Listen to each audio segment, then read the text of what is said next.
no mês de fevereiro, por ocasião do carnaval, né? A festa da carne. Carnes vales. Essa é a origem da palavra, a origem da festa. A ideia era, já que começou, pasme, começou como uma festa cristã. Uma festa cristã. Então, qual era o entendimento quando foi criado o carnaval? Ou Mardi Gras, que significa a terça-feira gorda. Inicialmente, essa festa recebeu esse nome. Por quê? Porque no calendário eclesiástico, nós temos a Páscoa, né? E aí, a igreja, por algum motivo, no decorrer da história, entendeu que por ocasião da Páscoa, deveria ficar 40 dias sem comer carne. Então, eu não sei se foi alguém que sugeriu uma campanha, vamos fazer um jejum, né? Jesus ficou 40 dias no deserto, e enfim, toda a simbologia em cima do número 40 na Bíblia. E aí alguém teve essa ideia, vamos fazer 40 dias de jejum de carne vermelha. E aí a gente encerra o jejum na festa da Páscoa, especialmente no domingo de Páscoa. É por isso que, se você contar do domingo de Páscoa para terça-feira de carnaval, vai dar sempre 40 dias. Então, qual era a ideia e por que essa é chamada terça-feira gorda? Porque do domingo, seja ele qual for, de março ou abril, do domingo de Páscoa, contando 40 dias para trás, vai bater sempre numa terça-feira. Então, qual foi a festa? Eles disseram assim, olha, já que a gente vai ficar 40 dias sem comer carne, então vamos fazer uma despedida. Vamos fazer um churrasco.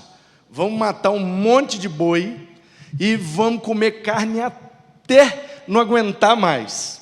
Na terça-feira, a terça-feira gorda, muita carne. Aí a gente come carne até não aguentar mais e aí a gente fica 40 dias sem comer carne. É por isso, meu irmão, que a quarta-feira é a quarta-feira de... O que é que sobra depois de um grande churrasco? Cinzas. Então essa é a origem da festa, essa é a origem desse negócio, que com o passar do tempo, como tudo, a humanidade acaba corrompendo com o tempo. Tudo quando começa, não necessariamente tudo, mas a grande maioria dos movimentos, dos eventos e das ações na igreja, começa sempre com uma intenção boa, começa sempre com uma motivação nobre, mas aí com o tempo vai se corrompendo, vai mudando o foco, vai mudando o objetivo, e a coisa vai e acaba se tornando uma outra coisa.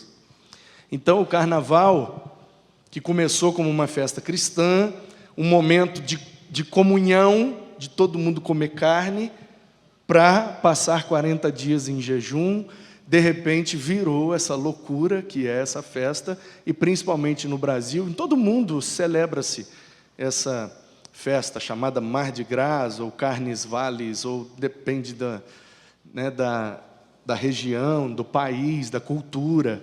Mas no mundo ocidental, a grande maioria celebra, separa lá um dia por ano para festejar, comer, beber, etc. Só que a festa, principalmente no nosso país, foi tomando uma conotação ruim, pecaminosa, bagunça, baderna e tudo que a gente bem sabe o que acontece nos carnavais aí da vida. Então, pensando nisso, fevereiro tem carnaval, então vamos conversar sobre as obras da carne. Vamos conversar sobre as coisas que nos causam falhas na nossa conexão com Deus. Então essa série foi aberta com as obras da carne. depois veio para os pecados capitais. Então nós já tivemos a soberba, já tivemos a avareza, né? E tivemos a inveja. E hoje o pecado capital é a gula. Gula. Glutonaria. É a gula. Komoi, né? O termo grego é até sugestivo, né? A glutonaria no grego, a gulodice, ou o ato de comer desenfreado, é chamado no grego de komoi. A gente vai comendo, comendo e vira tudo komoi, né? Pois bem, e o povo crente, irmãos, está aí um negócio que é dificuldade para nós, porque nós não bebe não, mas a gente come direitinho, viu? É complicado. Então, veja só, Salmo 106. Salmo 106, eu quero ler o versículo 14 com vocês. Salmo 106, verso 14. Deus abençoe todos aí, Jair, Reginaldo, Penha, Neuza, Irani, Israel, uma turma que está chegando aí agora, Cleide, Deus abençoe. Vamos então, Salmo 106, 14, diz assim: entregaram-se à cobiça, no deserto e nos lugares áridos, puseram Deus à prova. Esse salmo está falando da libertação que o povo teve do Egito. E você conhece a história, o povo estava preso no Egito, escravizado no Egito. Um povo que outrora tinha ido para o Egito para viver bem, porque um parente deles se tornou governador do Egito, a família de José, seus irmãos, seus sobrinhos, suas cunhadas, todos foram morar no Egito, cerca de 120 pessoas. E aí, centenas de anos depois, eles já são da ordem de 5 milhões de pessoas no Egito. E aí o faraó fica com medo, percebendo a grande quantidade de hebreus, fica com medo de perder o trono, numa revolta hebreia, e tomarem o trono dele. Então ele dá aquela ordem de não deixar viver os meninos que nascessem. As meninas pode deixar viver, mas se nascer menino, mata. Porque a motivação dele é meramente militar, política. Ele não quer perder o trono. Então ele sabe que um povo sem a quantidade de homens não vai ter força suficiente para tomar o Egito deles. É por isso que ele manda matar só os meninos, as meninas não. Nesse contexto, Dona Joquebede engravida, você conhece, né? E nasce o Moisés, e ele é colocado no rio, ele vai para o palácio, etc, etc, etc. E aí Deus, né, leva ele para o deserto, 40 anos de palácio, mais 40 anos de deserto. Agora Deus leva ele de volta para o Egito para ser o líder na libertação daquele povo. E aí você conhece a história, Moisés leva o povo à beira do Mar Vermelho, e o mar se abre, o povo passa, Faraó com o seu povo é afogado, e eles estão agora do lado de lá, na Canaã, na terra que Deus prometeu, e eles precisam agora tomar posse da terra. E a cidade mais estratégica era Jericó, então eles precisavam tomar posse de Jericó, para a partir dali tomar posse de toda a terra. E aí você sabe o que aconteceu, eles enviam os 12 espias, os caras voltam, 10 dizem, olha, melhor não ir não, porque os caras são muito grandes, são muito fortes, são muito guerreiros, e a gente no Egito não aprendeu a mexer com arma, nós somos escravos, a gente não mexe com arma, nós nem arma nós temos, então é melhor não tentar invadir não, que a gente vai morrer todo mundo. Josué e Calebe dão uma palavra favorável, não, se Deus mandou, se Deus deu a terra para nós, vamos, que a vitória é nossa. Mas 10-2 eles perderam. Então, isso chama a nossa atenção e nos traz um alerta de que nem sempre uma votação com a maioria esmagadora numa democracia representa a vontade de Deus. A gente precisa ter muito discernimento para perceber isso. Então, queridos, o resultado é que o povo, agora ali no Egito, não pode tomar posse da terra, não tem lugar para morar. No Egito era escravo, mas tinha casa, comida. Agora eles estão no deserto, muito calor de dia, muito frio à noite, e eles não têm nada para comer. E aí eles batem na barriga, olham para Moisés e falam: e aí, meu líder, você tirou a gente de casa para isso, passar fome e morrer de fome aqui no deserto? E aí você sabe o que Moisés fez, né? Conversou com aquele que tirou o povo do Egito, que não foi Moisés. Moisés é só um instrumento, é Deus quem está operando em todo o tempo. Então, Deus, para mostrar que é o provedor do seu povo, faz cair aquele maná, uma farinha que caía do céu, e eles faziam o pão e se alimentavam, e tem um episódio lá das codornas, e enfim. Então, o que o salmista está dizendo é exatamente desse contexto. Entregaram-se à cobiça no deserto e nos lugares áridos, puseram Deus à prova. De forma poética, o que é que o salmista está dizendo? O povo de Deus é uma bênção, mas eles são muito olho grande. Eles querem tudo, eles querem o melhor, eles querem para sobrar, até para desperdiçar. Mas se faltar, eles já logo começam a duvidar de Deus, blasfemar de Deus, e Deus não está nesse negócio, porque nós vamos morrer de fome. O povinho incrédulo, o tal do povo de Deus.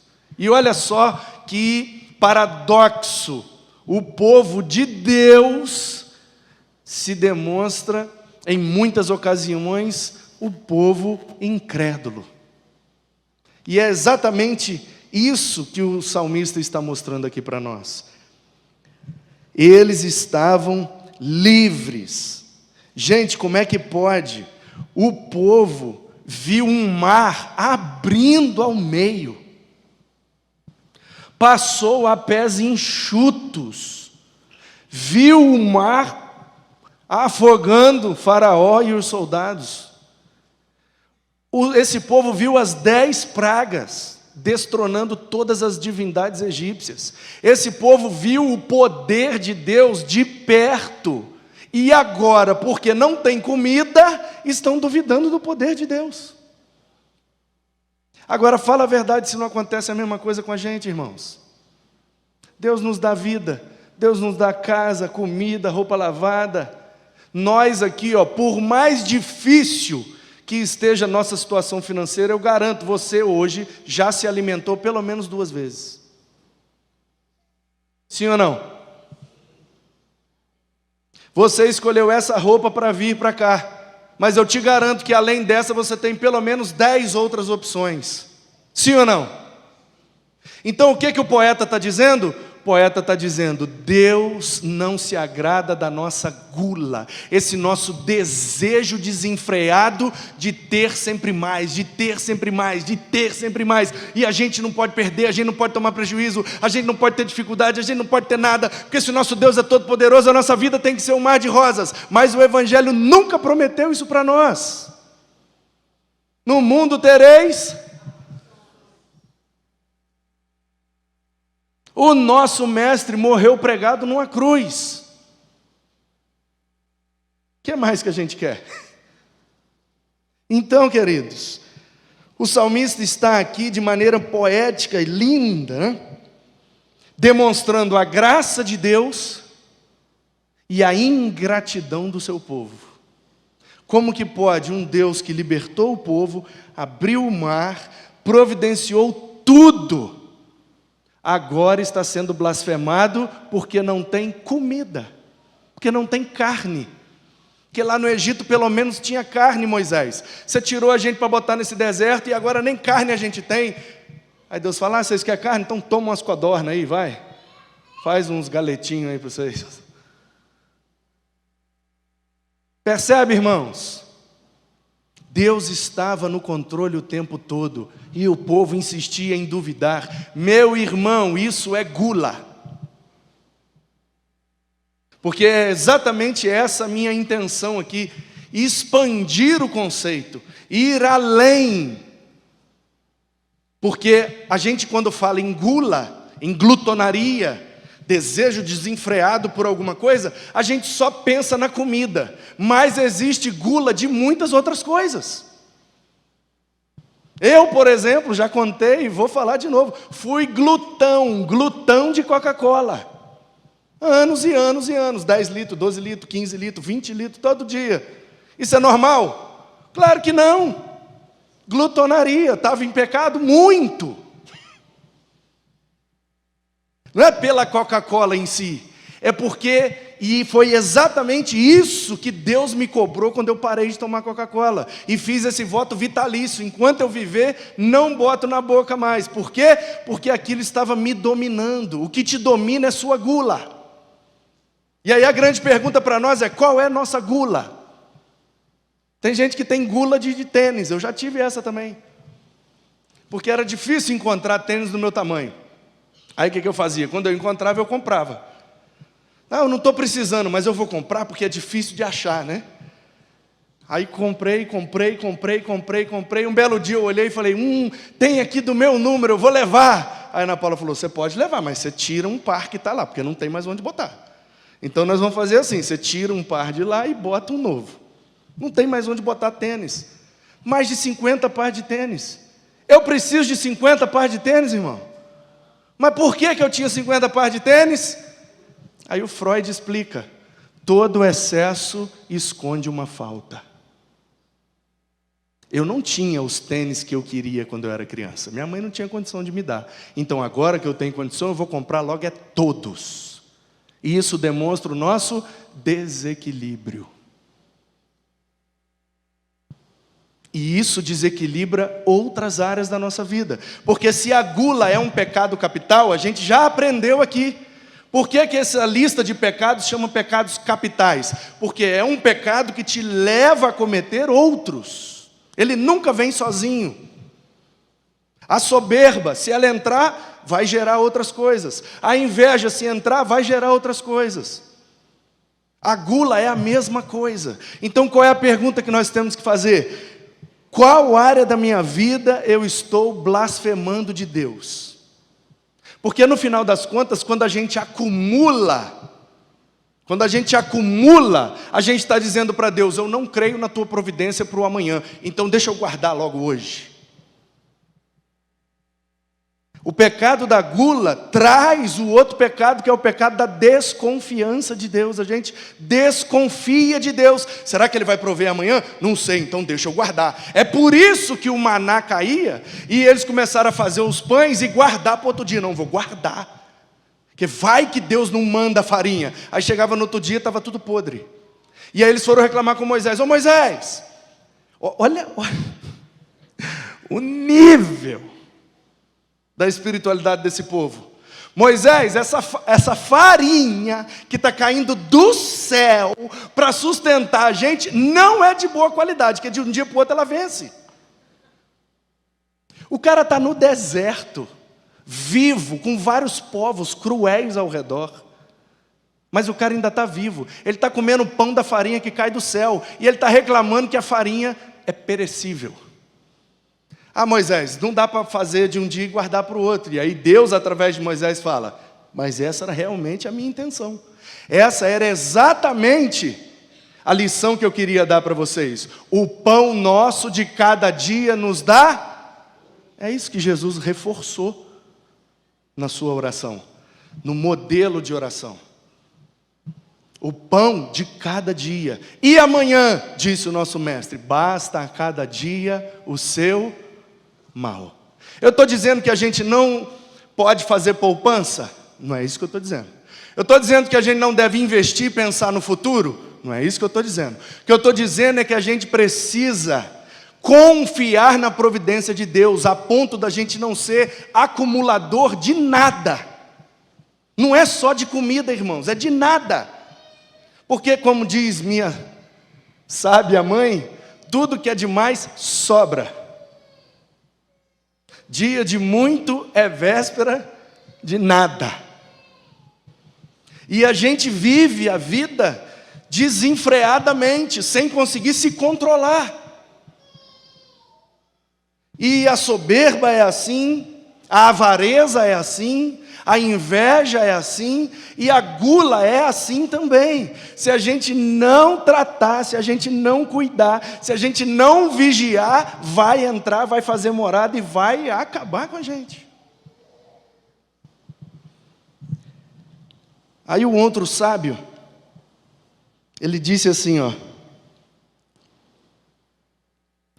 não se junte com os beberrões, nem com os comilões, porque os beberrões e os comilões acabam na pobreza, e a sonolência os levará a vestir trapos. Provérbios, se quiser abrir aí, os meninos, eu passei a lista aí dos textos, meninos. Provérbios 23, 20. Não se junte com os comilões e beberrões, porque de tanto comer e de tanto beber, eles vão ficar pobres.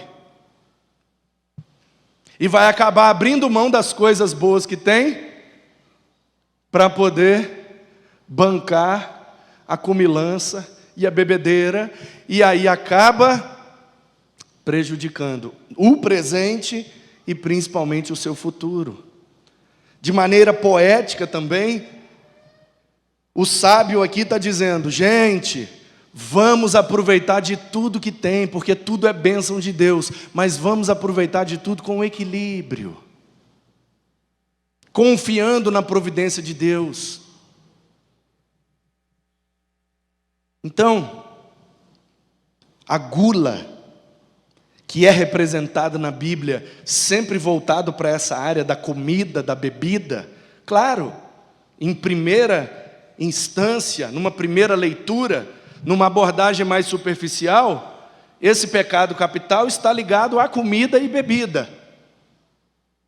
Esse desejo desenfreado, esse prazer, porque todos os pecados capitais, eles dão prazer na nossa carne, dão prazer na nossa natureza pecaminosa. É como comidinha. Muitos anos atrás, o pessoal inventou um brinquedo aí, tal de Tamagotchi, como é que chamava aquilo? Era tipo um videogamezinho pequenininho assim, e era um dinossaurozinho, era um dinossaurinho que criava. Bichinho virtual, mas ele era um dinossaurinho, não era? Então, aí foi uma febre com a criançada. Aí pegava, o bichinho estava no ovinho, aí tinha que dar comidinha, né?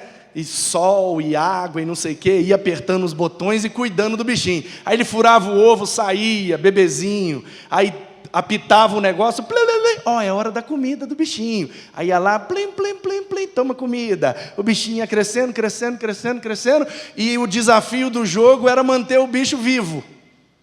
E se você esquecesse de dar comida, esquecesse de dar água, ele morria. Aí às vezes ele ficava doente, tinha que dar remédio, tinha os horários. Você lembra disso? Para quem não lembra, os meninos lá, né, da geração Z e Alfa, talvez não se lembra disso. Queridos, o pecado é da mesma forma.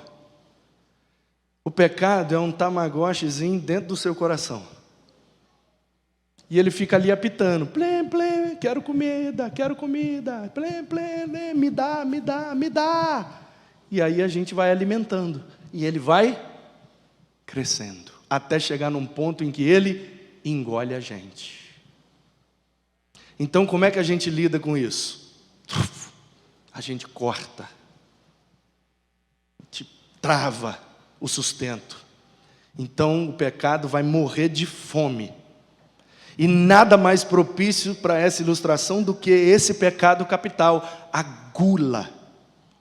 E aí, nos dois sentidos, como é que você lida com a gula? Você come menos. Você dá menos comida para a sua gula. Se a sua gula for de comida, fecha a boca. Se a sua gula for de outra coisa, feche também a torneira que está sustentando esse pecado aí. A gente não pode ter, irmãos, pecados de estimação, sabe? E a gente vai às vezes criando aquilo ali, mantendo, mas ninguém é perfeito, né? E a gente vai ali, pecadinho de estimação.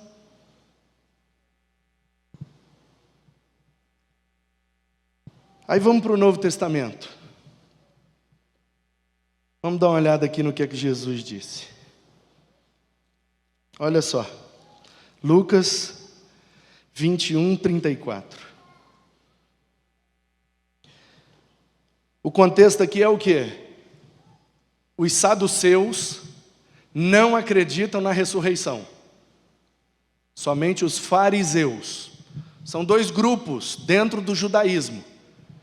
Então, os fariseus acreditavam na ressurreição. Os saduceus não.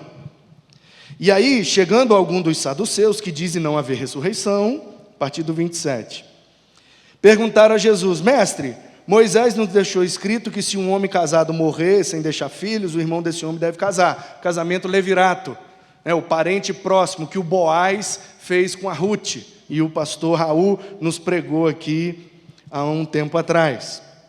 Ora, havia 7 irmãos, o primeiro casou e morreu, o segundo, o terceiro, Portanto, na ressurreição, de qual deles a mulher será esposa? Porque 7 casaram com ela. Aí Jesus diz: os filhos deste mundo casam e se dão em casamento. Mas os que são considerados dignos de alcançar a era vindoura e a ressurreição dentre os mortos não casam, nem se dão em casamento, pois não podem mais morrer, porque são iguais aos anjos, filhos de Deus, sendo filhos da ressurreição. Jesus está falando, lógico, de ressurreição, respondendo à questão deles. Mas qual é o princípio que Jesus nos ensina aqui? Que aqui no primeiro andar, aqui no planeta Terra, aqui no Cronos, muitas vezes nós somos regidos pelos nossos desejos daqui, dessa terra, desse mundo. E Jesus está dizendo: nós precisamos focar na ressurreição, precisamos focar na eternidade, precisamos focar em Cristo, precisamos focar em Deus, precisamos, como disse Paulo aos Colossenses no capítulo 3, e a gente vai ver melhor isso no domingo, pensar nas coisas do alto, onde Cristo está à destra do Pai, e é de lá que Ele provê todas as coisas para nós. Portanto, não andeis ansiosos por coisa alguma, não precisa acumular coisa nenhuma, pense no seu futuro, faça a sua poupança, e invista o máximo que você puder, mas não coloque sua confiança nessas coisas. Sua confiança deve estar em Deus e na sua providência. Porque eu conheço gente empregado que ganha muito bem, que passa dificuldade. E conheço gente aposentada com salário mínimo, que vive de maneira abundante. Tudo depende de onde está depositada a sua confiança. E aí, queridos, Paulo aos Filipenses, para encerrar o assunto, Paulo aos Filipenses, capítulo 3, a partir do 17, olha o que ele vai dizer. Filipenses 3, 17. Irmãos, sejam meus imitadores, e observem os que vivem segundo o exemplo que temos dado a vocês. O que é que Paulo está fazendo aqui? Paulo é perfeito, gente? Paulo é perfeito? Então de onde ele tira essa coragem para bater no peito e dizer: imitem a mim?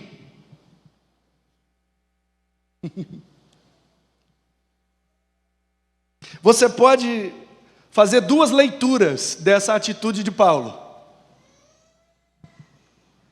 E a sua leitura, infelizmente, vai evidenciar alguma coisa sobre a sua personalidade.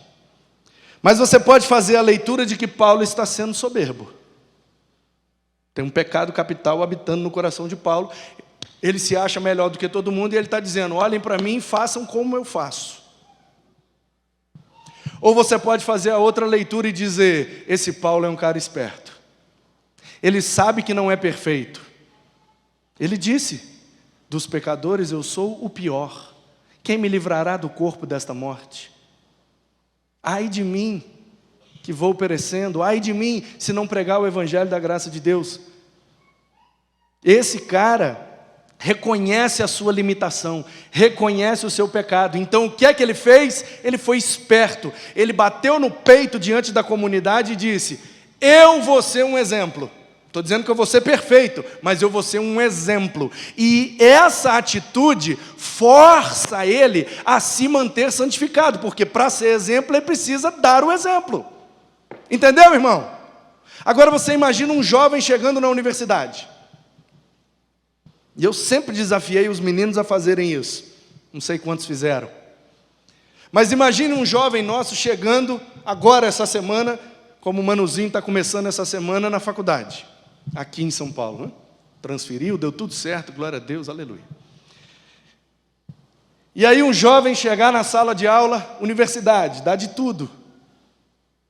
E ele subir na cadeira e falar: professor, dá licença aí, preciso de 5 segundos. Ô gente, o negócio é o seguinte: eu sou cristão e eu vou ser o exemplo aqui da sala, tá? Se você quer saber como é que faz para ser um bom aluno, imitem a mim. Valeu, professor, obrigado. Senta e vai fazer a faculdade agora.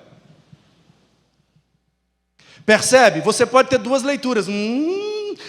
Ele se colocou como exemplo, padrão. Nossa, ele é melhor do que todo mundo. Ou você pode fazer a leitura: agora ele está obrigado a dar o exemplo, porque ele se colocou como exemplo. Então, eu entendo quem faz a leitura da soberba, mas eu prefiro ler dessa ótica aqui, ó. Paulo bateu no peito e disse: olhe para mim, porque isso forçava ele a viver de maneira que agradasse a Deus. E aí ele diz: muitos andam entre nós, dos quais repetidas vezes eu lhes dizia, e agora digo, até chorando, que são inimigos da cruz de Cristo.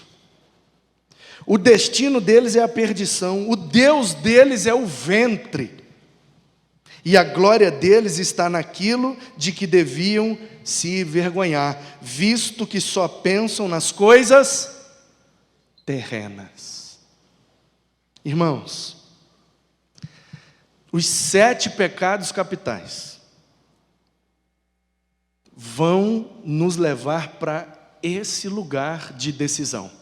E a decisão é: nós vamos viver para agradar a Deus ou nós vamos viver para agradar o nosso ventre? Porque se eu não confiar em Deus, eu achar que todas as minhas conquistas vêm do meu mérito, eu estou sendo soberbo, pequei contra Deus. Se eu achar que o que me sustenta é meu dinheiro, que o que me mantém vivo é meu dinheiro, então eu vou ser avarento com o meu dinheiro, porque não se sabe o dia da manhã. Eu estou pecando contra a providência de Deus. Se eu olhar para um outro e ter inveja, e nós aprendemos domingo, o que é a inveja? Não é eu ficar triste porque eu perdi, não, é eu ficar triste porque o outro ganhou. Porque eu perdi, fiquei triste, tudo bem, está coerente. Você perdeu, realmente, quem perde fica triste. Não é o fim do mundo, mas bate uma tristeza. Agora, você ficar triste porque o outro ganhou, tem uma imagenzinha na internet, não sei se os meninos vão achar, mas a imagem maravilhosa. A imagem é um pódio. Talvez você já viu pelos memes da vida aí. É um pódio. 1º, 2º e 3º lugar. Tem um menininho segurando, não sei se é o troféu, se é uma placa, um negócio assim, de 1º lugar. E o menino está segurando assim, ó.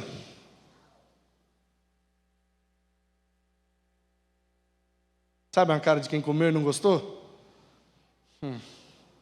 Não sei se, tipo assim, ele ficou em 1º, mas ele não foi tão bem quanto ele gostaria. E aí ele está campeão. E tem um menininho no 3º lugar que está com a plaquinha dele assim, ó. Felizão, porque ficou em 3º. Então, queridos,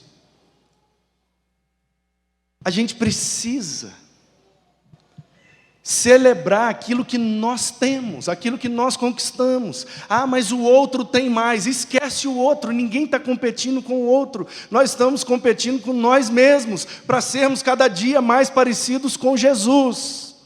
Essa é a nossa competição. Hoje eu estou mais perto de Cristo ou mais longe de Cristo? Ali, ó. Maravilhoso, né?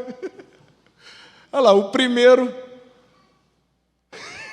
Bota para quem está em casa ver, meninos. Essa imagem é maravilhosa. Parabéns aos meninos aí, hein? Gosto assim. Olha lá, o primeiro lugar está triste, chorando. E o outro feliz da vida, em terceiro. Porque uma coisa é você ficar triste porque você perdeu. Outra coisa é você ficar triste porque o outro ganhou. Então, quando a gente fica triste, frustrado, decepcionado, porque o outro foi melhor do que a gente, o outro conquistou mais, subiu mais no degrau da escada da vida, aí a gente está, é como se a gente estivesse dizendo para Deus: tudo isso que o Senhor me deu não é suficiente. Eu não vou me alegrar com nada, porque o outro ali tem mais do que eu.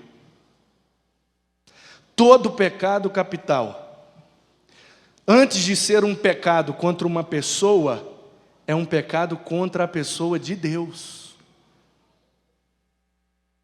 Uma vez, você sabe que eu, por 3 anos, presidi os pastores batistas do estado do Espírito Santo.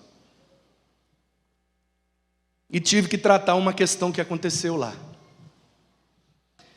E a questão é que um irmão recebeu um determinado cargo numa associação e, por conta das dificuldades, cirurgia da mãe, enfermidade do sogro, não sei o que da esposa, sabe quando para um caminhão de problema na porta da gente e entra tudo de uma vez? Ele viveu esse momento. E aí ele imaginou que ele poderia pegar o recurso da associação, suprir as demandas momentâneas que ele tinha, e depois ele conseguiria repor. Deu a lógica, o que acontece sempre, não repôs. E aí o negócio aconteceu, e tal, e eu fui acionado, e fui lá, para cuidar dele. Porque para sacrificar, para matar, para botar na cruz, já tem muitos. Então, eu quis cuidar dele. Visitei, tomei café, ouvi a esposa, ouvi os filhos, ouvi o sogro, ouvi a sogra, ouvi a mãe e tal. Visitei ele por algumas vezes. E numa dessas visitas eu criei coragem e fiz uma pergunta para ele. E a minha pergunta para ele foi... Aliás, tem um vídeo desse no meu canal, que é sobre o filho pródigo. E aí a minha pergunta para ele foi: qual foi seu pecado? Porque qualquer um de nós diria: ele roubou, pecado, roubo. Aí ele virou para mim e falou: o meu pecado foi não ter confiado na providência de Deus.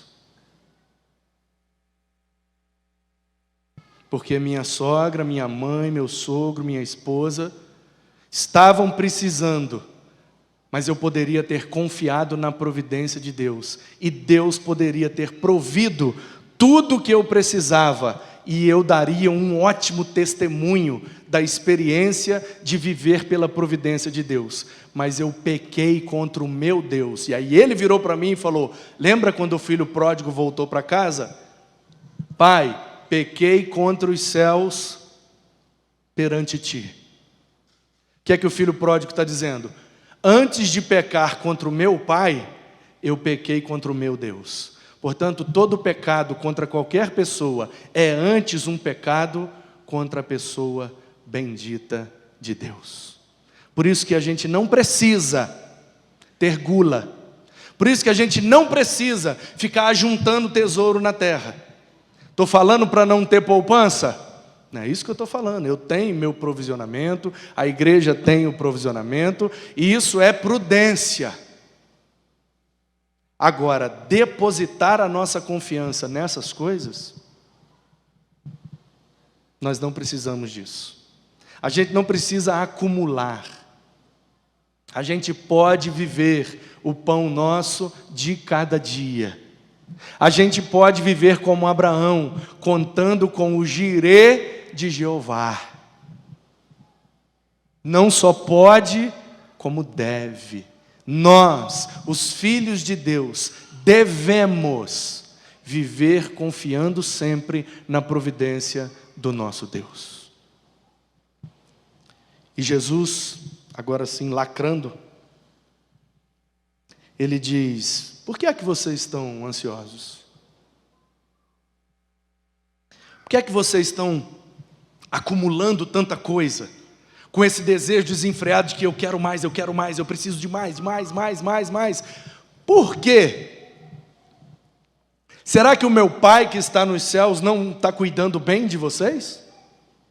E aí Jesus fala: olha para os pássaros, olha o pardal, ele não trabalha, ele não tem carteira assinada, ele não tem 13º, não tem férias, não tem seguro de vida nem de saúde, e no entanto, ele come, ele bebe, ele vive, e todos os seus dias estão diante do Senhor. Olha para as plantas, nem Salomão, com todo aquele recurso, nunca se vestiu tão bonito como um lírio. Se meu Pai, disse Jesus, cuida de pássaro e de planta, como é que Ele não vai cuidar de vocês, que são filhos dEle? Queridos, nós somos filhos de Deus, e Deus não nos desampara. Ainda, disse o salmista, ainda que uma mãe desampare o seu filho, o Senhor nunca vai nos desamparar. A sua providência está sempre sobre nós. Ele está sempre disposto a investir em nós. Deus acredita, às vezes, Deus acredita mais em nós do que nós mesmos, porque Ele continua investindo, e a gente continua dando lugar às obras da carne, e Ele está dizendo: confia em mim. Não precisa juntar, não precisa ficar desequilibrado, achando que o que vai saciar a sua fome, saciar a sua sede, é comida, é bebida, é tênis, é Coca-Cola, é carro, é casa. Não, o que sacia você é a minha presença, porque Jesus é o pão vivo que desceu do céu. É Ele que nos dá sustância, é Ele que nos dá saciedade, é Cristo em nós.